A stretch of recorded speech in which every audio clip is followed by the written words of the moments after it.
2021년 2월 13일 새벽 예배를 하나님께 드리도록 하겠습니다. 기도하겠습니다. 하나님 아버지, 감사를 드립니다. 이 새벽의 시간을 구별할 수 있도록 인도하여 주신 것 진실로 감사를 드립니다. 아버지, 우리의 뜻은 늘 주님께 있으나 우리의 몸이 약하여 주님을 온전히 따르지 못할 때가 정말로 많이 있습니다.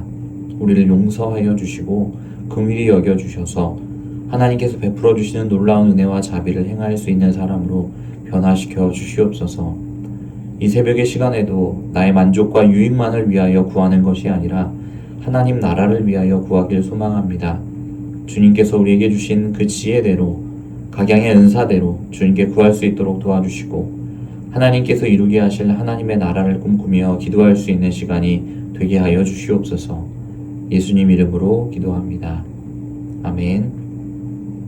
오늘 함께 살펴보실 하나님 말씀은 요한복음 7장 53절에서 8장 11절까지 말씀입니다. 제가 읽도록 하겠습니다. 다 각각 집으로 돌아가고 예수는 감람산으로 가시니라. 아침에 다시 성전으로 돌아오시니 백성이 다 나오는지라 앉으사 그들을 가르치시더니 서기관들과 바리새인들이 음행 중에 잡힌 여자를 끌고 와서 가운데 세우고 예수께 말하되 선생이여, 이 여자가 간음하다가 현장에서 잡혔나이다. 모세는 율법에 이러한 여자를 돌로 치라 명하였거니와 선생은 어떻게 말하겠나이까? 그들이 이렇게 말함은 고발할 조건을 얻고자 하여 예수를 시험함이로라. 예수께서 몸을 굽히사 손가락으로 땅에 쓰시니 그들이 묻기를 맞이 아니하는지라. 이에 일어나 이르시되 너희 중에 죄 없는 자가 먼저 돌로 치라 하시고 다시 몸을 굽혀 손가락으로 땅에 쓰시니 그들이 이 말씀을 듣고 양심의 가책을 느껴 어른으로 시작하여 젊은이까지 하나씩 나가고 오직 예수와 그 가운데 섰는 여자만 남았더라. 예수께서 일어나사 여자 외에 아무도 없는 것을 보시고 이르시되 여자여, 너를 고발하던 그들이 어디 있느냐? 너를 정죄한 자가 없느냐? 대답하되 주여 없나이다. 예수께서 이르시되 나도 너를 정죄하지 아니하노니 가서 다시는 죄를 범하지 말라 하시니라. 아멘. 성도 여러분, 오늘 말씀은 예수님께서 이른 아침에 성전 바깥들에서 말씀을 가르치시는 것으로 시작하고 있습니다. 다른 율법의 선생들과 같이 예수님은 성전에서 하나님의 말씀을 가르치고 계셨습니다. 오늘 요한복음 8장 3절에서 5절을 보면 그렇게 예수님께서 성전의 바깥들에서 말씀을 가르치고 계실 때 소동이 일어나게 되었음을 보게 됩니다. 3절에서 5절에 서기관들과 바리새인들이 음행 중에 잡힌 여자를 끌고 와서 가운데 세우고 예수께 말하되 선생이여, 이 여자가 간음하다가 현장에서 잡혔나이다. 모세는 율법에 이러한 여자를 돌로 치라 명하였거니와 선생은 어떻게 말하겠나이까? 라고 기록되어 있습니다. 성도 여러분, 완악한 서기관들과 바리새인들이 한 여인을 들이밀어 예수님과 청중 앞에 세우고 있습니다. 예수님께서 하나님의 말씀을 풀어 가르치고 계셨는데 그 가르침을 중단시켜 버렸습니다. 그리고 간음하다가 현장에서 잡힌 여인에 대한 처분을 어떻게 해야 하는지 오늘 예수님께 질문하고 있습니다. 성도 여러분, 사실 율법의 전문가였던 그들은 간음한 여인을 어떻게 해야 하는지 이미 알고 있었습니다.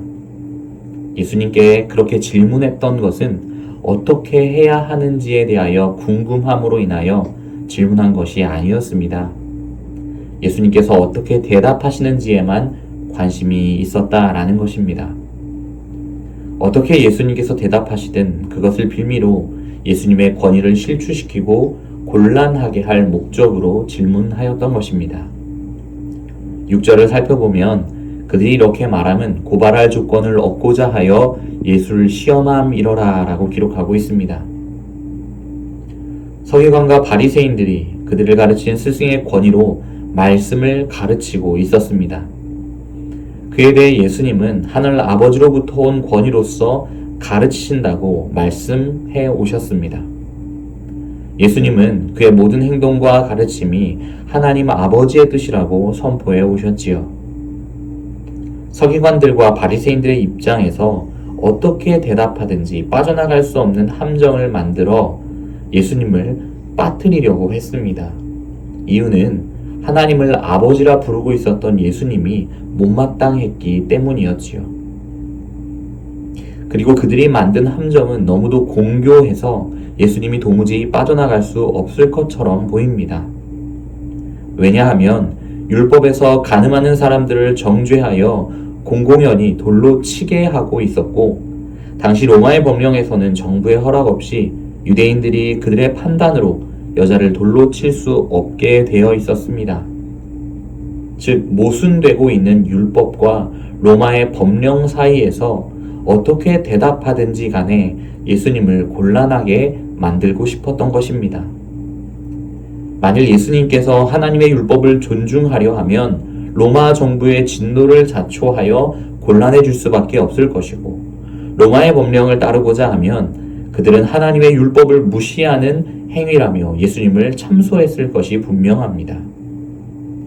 6절 하반절을 보면 예수님께서 이 곤란한 상황에 즉시 답하지 않으시고 땅에 무엇인가를 적으셨다라고 기록합니다. 성도 여러분, 예수님께서 무엇을 적으셨는지 성경은 정확하게 기록하고 있지 않습니다. 예수님께서 즉답을 피하시고 몸을 굽혀 땅에 무엇인가를 적고 있는 동안에도 많은 사람들은 예수님께서 하실 말을 기다리고 있었습니다. 사실 기다리고 있었다라고 하는 표현보다는 빨리 당신의 의견을 말하라 라고 하는 요구가 빗발치고 있었음이 분명합니다. 예수님은 그럼에도 아랑곳하지 않으시고 손가락으로 땅에 무엇인가를 쓰셨습니다. 그리고 무언가를 땅에 적으신 예수님은 이내 벌떡 일어나 대답하셨습니다. 요한복음 8장 7절입니다.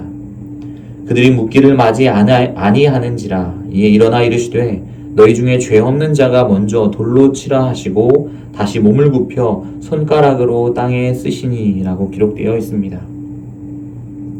대답을 요구하는 무리에게 예수님께서 하신 말씀은 죄 없는 자가 먼저 돌로 치라는 것이었습니다. 예수님의 말씀을 더 간단하게 풀어보자면 이러합니다. 너희가 떠받드는 율법으로 능히 정죄당하지 않을 수 있는 사람만이 저 여인의 죄를 재판할 수 있을 것이다. 너희 중에 완벽히 율법에서 자유로울 수 있는 죄를 짓지 않는 사람이 있다면 그 사람이 먼저 율법이 말하는 정의를 시행하라. 예수님은 이렇게 말씀하시고 다시 몸을 굽혀 손가락으로 땅에 쓰셨습니다.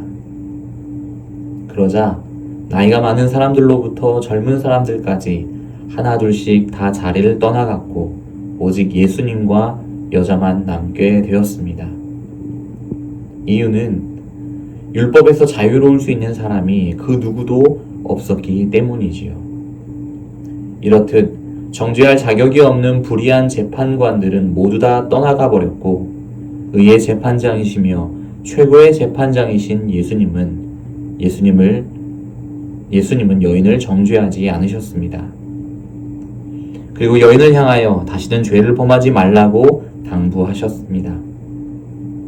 예수님께서는 여인을 정죄하지 않으시고 여인이 지었던 죄를 꾸짖으셨지요.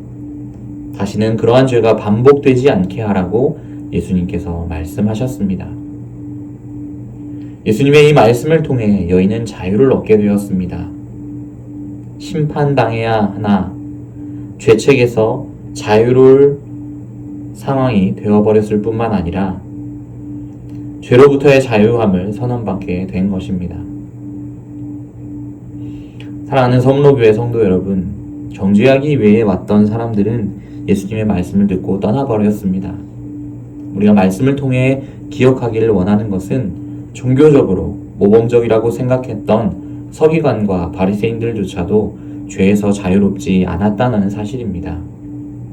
그들은 율법의 재판자가 될 수가 없었습니다. 성도 여러분, 이와 마찬가지로 우리에게도 정죄할 능력이 없다는 것을 기억했으면 좋겠습니다. 우리는 죄를 지은 사람을 미워할 것이 아니라 우리가 가진 죄악을 미워해야 하는 사람들이기 때문입니다. 예수님께서 죄인을 용서하시면서도 다시는 죄를 짓지 말라고 당부하셨던 것을 우리는 늘 마음속에 새겨야 할 것입니다.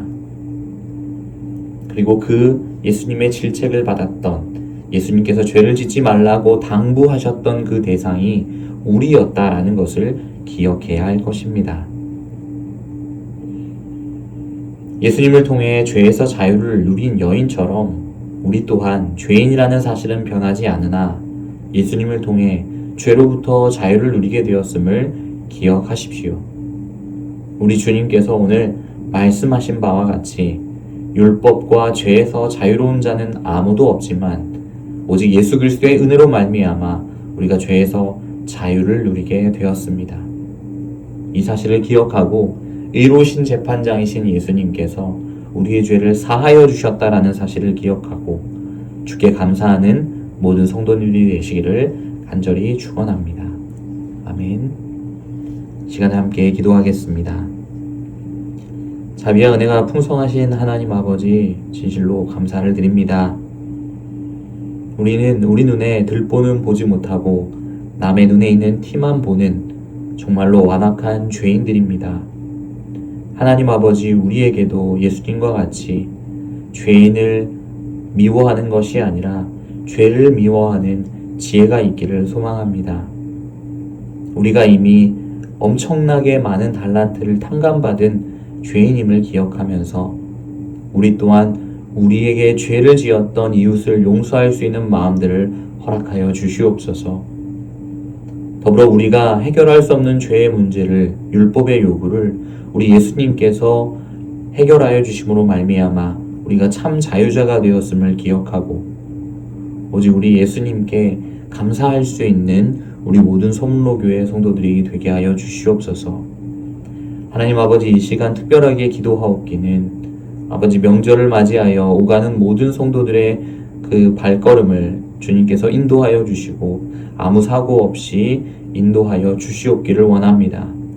주님, 긍휼을 더하여 주시옵소서. 더불어 하나님 아버지, 병상에서 고통하고 있는 우리 많은 환우들을 기억하여 주시고 그들을 만져주시고 치료하여 주시옵소서.